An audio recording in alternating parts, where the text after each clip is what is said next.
ଏବେ ତ ବହୁତ ଭଲ ଫ୍ରେଶ୍ ସଜନା ଛୁଇଁ ମିଳୁଛି। ଆପଣ ସଜନା ଛୁଇଁରେ ବହୁତ ପ୍ରକାର ରେସିପି ପ୍ରସ୍ତୁତ କରି ଖାଇଥିବେ। ଥରେ କିନ୍ତୁ ଏମିତି ମସୁର ଡାଲି ଦେଇ ସଜନା ଛୁଇଁ ତରକାରୀ ପ୍ରସ୍ତୁତ କରନ୍ତୁ, ଦେଖିବେ ସମସ୍ତଙ୍କୁ ବହୁତ ପସନ୍ଦ ଆସିବ। ଆପଣ ସଜନା ଛୁଇଁକୁ ଥରେ ଏମିତି ପ୍ରସ୍ତୁତ କରି ଖାଇଲେ ବାରମ୍ବାର ବନେଇକି ଖାଇବେ। ଏ ତରକାରୀ ଭାତ, ରୁଟି, ପରଟା ସବୁଥିରେ ବହୁତ ଭଲ ଲାଗିବ। ଆପଣ ଏହି ଗୋଟେ ତରକାରୀ ଲଗାଇ ଭାତ, ରୁଟି ଖାଇଦେବେ। ସାଇଡ଼ରେ ଭଜା, ସନ୍ତୁଳା, ଡାଲି, ଡାଲମା କିଛି ବି ଦରକାର ପଡ଼ିବନି। ନମସ୍କାର, ଟ୍ୱିଙ୍କଲ୍ କିଚେନ୍କୁ ଆପଣମାନଙ୍କୁ ସ୍ୱାଗତ। ସଜନା ଛୁଇଁ ମସୁର ଡାଲିର ଏହି ତରକାରୀ ପାଇଁ ମୁଁ ଏଠି 2ଟା ସଜନା ଛୁଇଁ ଆଉ ଗୋଟେ ବଡ଼ ଆଳୁକୁ ଟିକେ ମୋଟା ମୋଟା କରି କାଟିକି ନେଇଛି। ଆଉ ତା ସହିତ ମୁଁ ଏଠି 1/2 କପ୍ ମସୁର ଡାଲି ନେଇଛି। ସଜନା ଛୁଇଁ, ଆଳୁ, ମସୁର ଡାଲିର କ୍ୱାଣ୍ଟିଟି ଆପଣ ଆପଣଙ୍କ ହିସାବରେ କମ୍ ବେଶୀ କରିପାରିବେ। ମୁଁ ସଜନା ଛୁଇଁକୁ କେମିତି କାଟିକି ନେଇଛି ଏଠି ଆପଣଙ୍କୁ କାଟିକି ଦେଖାଇ ଦେଉଛି। ଯଦି ଆପଣଙ୍କୁ ଏହି ରେସିପି ଭଲ ଲାଗିବ ତାହେଲେ ଲାଇକ୍ କରିବେ, ଆପଣଙ୍କ ସାଙ୍ଗମାନଙ୍କ ସହିତ ସେୟାର କରିବେ। ଯଦି ଏପର୍ଯ୍ୟନ୍ତ ମୋ ଚ୍ୟାନେଲକୁ ସବସ୍କ୍ରାଇବ୍ କରିନାହାନ୍ତି ତାହେଲେ ସବସ୍କ୍ରାଇବ୍ କରିବାକୁ ଜମାରୁ ଭୁଲିବେନି। ପାଖରେ ବେଲ୍ ଆଇକନ୍ରେ ଅଲ୍ ନୋଟିଫିକେସନ୍ରେ କ୍ଲିକ୍ କରିବେ। ଏହାଦ୍ୱାରା ମୋ ଯେଉଁ ଭିଡ଼ିଓ ଆସିବ ଆପଣ ପ୍ରଥମେ ଦେଖିପାରିବେ। ଯଦି ଫେସବୁକ୍ରେ ଦେଖୁଛନ୍ତି ତାହେଲେ ଫଲୋ କରିବାକୁ ଜମାରୁ ଭୁଲିବେନି। ମୁଁ ଏଠି ସଜନା ଛୁଇଁକୁ ଟିକେ ବଡ଼ ବଡ଼ ଖଣ୍ଡ କରି କାଟିକି ନେଇଛି। ମୁଁ ଏଠି କଡ଼େଇରେ କିଛି ତେଲ ଦେଇ ଗରମ ହେବାକୁ ରଖିଛି। ତେଲ ଭଲ ଭାବେ ଗରମ ହେଲା ପରେ ଆମେ ଏଥିରେ କାଟିକି ରଖିଥିବା ଆଳୁକୁ ଦେଇଦେବା। ଏବେ ଆମେ ଆଳୁକୁ ମିଡ଼ିୟମ୍ ଟୁ ହାଇ ଫ୍ଲେମ୍ରେ ଟିକେ ଲାଇଟ୍ ଗୋଲ୍ଡେନ୍ ବ୍ରାଉନ୍ କଲର୍ ହେବା ପର୍ଯ୍ୟନ୍ତ ଭାଜିବା। ଆପଣ ଏହି ରେସିପିକୁ କେଉଁ ଜାଗାରୁ ଦେଖୁଛନ୍ତି କମେଣ୍ଟ ସେକ୍ସନରେ ଜଣାଇବେ। ଆଳୁ ଏଠି ଭଲସେ ଭାଜି ହେଇଗଲାଣି। ଏବେ ଆମେ ଆଳୁକୁ ଗୋଟେ ପ୍ଲେଟ୍ରେ କାଢ଼ିଦେବା। ତେଲ ଏଠି ଗରମ ଅଛି। ମୁଁ ଏବେ ସେମ୍ ତେଲରେ କାଟିକି ରଖିଥିବା ସଜନା ଛୁଇଁକୁ ଦେଇଦେଉଛି। ଏବେ ଆମେ ସଜନା ଛୁଇଁକୁ ମିଡ଼ିୟମ୍ ଟୁ ହାଇ ଫ୍ଲେମ୍ରେ 2ରୁ 3 ମିନିଟ୍ ପର୍ଯ୍ୟନ୍ତ ଭାଜିବା। ସଜନା ଛୁଇଁକୁ ଅଧିକ ସମୟ ଭାଜିବେନି। ଏଠି 2ରୁ 3 ମିନିଟ୍ ହେଇଗଲାଣି। ଏବେ ଆମେ ସଜନା ଛୁଇଁକୁ ଗୋଟେ ପ୍ଲେଟ୍ରେ କାଢ଼ିଦେବା। ସଜନା ଛୁଇଁକୁ ଏମିତି ଟିକେ ଭାଜିକି ତରକାରୀ ବନେଇଲେ ତା'ର ଟେଷ୍ଟ ବହୁତ ଭଲ ଆସିଥାଏ। ସଜନା ଛୁଇଁ ଆଳୁକୁ ଭାଜିଲା ପରେ ଯେଉଁ ତେଲ ବଳି ଯାଇଥିଲା ମୁଁ ସେମ୍ ତେଲରେ ତରକାରୀ ବନାଉଛି। ତେଲ ଏଠି ଗରମ ଅଛି। ମୁଁ ଏବେ ତେଲରେ ଗୋଟେ ଛୋଟ ଚାମଚ ଜିରା ଦେଇଛି। ଜିରା ଭଲସେ ଭାଜି ହେଇଗଲା ପରେ ମୁଁ ଏଥିରେ ଗୋଟେ ମିଡ଼ିୟମ୍ ସାଇଜ୍ ପିଆଜକୁ ଛୋଟ ଛୋଟ କରି କାଟିକି ପକାଇଛି। ଏବେ ଆମେ ପିଆଜକୁ ଭଲସେ ଲାଇଟ୍ ଗୋଲ୍ଡେନ୍ ବ୍ରାଉନ୍ କଲର୍ ହେବା ପର୍ଯ୍ୟନ୍ତ ଭାଜିବା। ପିଆଜ ଏଠି ଭଲସେ ଲାଇଟ୍ ଗୋଲ୍ଡେନ୍ ବ୍ରାଉନ୍ କଲର୍ ହେଇ ଭାଜି ହେଇଗଲାଣି। ଏବେ ମୁଁ ଏଥିରେ ଗୋଟେ ଛୋଟ ଚାମଚ ଅଦା, ରସୁଣ, କଞ୍ଚା ଲଙ୍କାର ପେଷ୍ଟ ଦେଇଛି।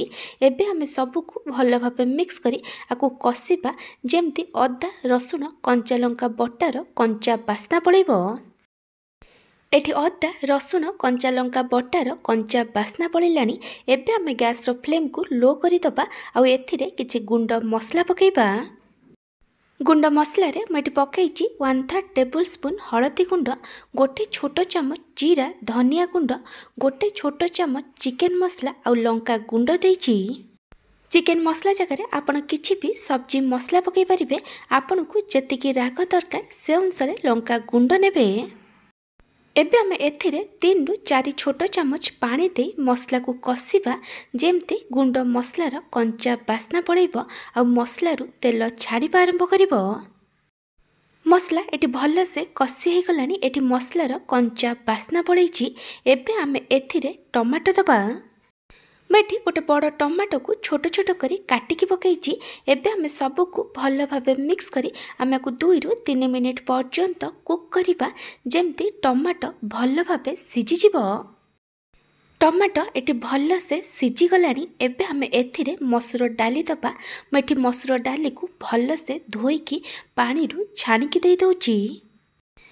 ତାପରେ ଆମେ ଏଥିରେ ଭାଜିକି ରଖିଥିବା ଆଳୁକୁ ଦେଇଦେବା। ସଜନା ଛୁଇଁକୁ ଆପଣ ଏଠି ପକାଇବେନି, କାରଣ ସଜନା ଛୁଇଁ ଆଳୁ ଆଉ ମସୁର ଡାଲିଠୁ ଜଲ୍ଦି ସିଝି ଯାଇଥାଏ। ଏବେ ଆମେ ସବୁକୁ ଭଲ ଭାବେ ମିକ୍ସ କରି ଆମେ ଆକୁ 3ରୁ 4 ମିନିଟ୍ ପର୍ଯ୍ୟନ୍ତ କଷିବା। ଏମିତି ମସୁର ଡାଲି ଆଳୁକୁ ମସଲା ସହିତ କଷିବା ଦ୍ୱାରା ତରକାରୀର ଟେଷ୍ଟ ବହୁତ ଭଲ ଆସିବ। ଏଠି 3ରୁ 4 ମିନିଟ୍ ହେଇଗଲାଣି। ଏବେ ଆମେ ଏଥିରେ पानी दबा आपन को तरकारी जेमती कंसिस्टेंसी दरकार से अनुसार पानी देबे। तापरे मु एथिरे स्वाद अनुसार लुण पकईची तरकारी पई जतिकी लुण दरकार मैं पकई देइची। एबे आमे सबको भल से मिक्स करी दबा आ तरकारी को हाई फ्लेम रे 2 रु 3 मिनिट पर्यंत फुटवा पई छाड़ी दबा। तरकारी एटी भल भाबे 2 रु 3 मिनिट पर्यंत फुटी गलानी। तरकारी को आउ थरे भल भाबे मिक्स करी दबा। तापरे आमे को कवर करी लो फ्लेम रे 7 रु 8 मिनिट पर्यंत कुक करिबा जेमती मसूर डाली आउ आलू 50 रु 60% पर्यंत सिझी जिवो। 7 रु 8 मिनिट पर मैं घोड़णी काढ़ी देइची। एबे आमे तरकारी को आउ थरे भल भाबे मिक्स करी दबा। एठी मसूर डाली आलू 50 रु 60% पर्यंत सिझी जाइची। एबे आमे गैस रो फ्लेम को हाई करी दबा आउ एथिरे एबे भाजी के रखिथिबा सजना छुई को देई दबा। एबे आमे सबको भल भाबे मिक्स करी आमे को हाई फ्लेम रे 2 रु 3 मिनिट पर्यंत कुक करिबा। 2 रु 3 मिनिट पर आमे सबको आउ थरे भल भाबे मिक्स करी दबा आउ कवर करी लो फ्लेम रे 5 रु 6 मिनिट पर्यंत कुक करिबा जेमती सजना छुई आलू आ मसूर डाली भल से सिझी जिवो। 5 रु 6 मिनिट पर मैं घोड़णी काढ़ी देइची। एबे आमे तरकारी को आउ थरे भल भाबे मिक्स करी दबा। मैं आपन को देखई दउची आलू सजना छुई मसूर डाली सब भल से सिझी जाइची। मसूर डाली को एमती सिझेबे जेमती मसूर डाली भल से सिझी जिवो किंतु टिके गोटा गोटा रहिबो। मसूर डाली को अधिक सिझेबेनी। तापरे मैं एथिरे गोटे छोटो चामच गरम मसला गुंड पकईची। एबे आमे सबको आउ थरे भल भाबे मिक्स करी आमे को मीडियम फ्लेम रे 2 रु 3 मिनिट पर्यंत कुक करिबा।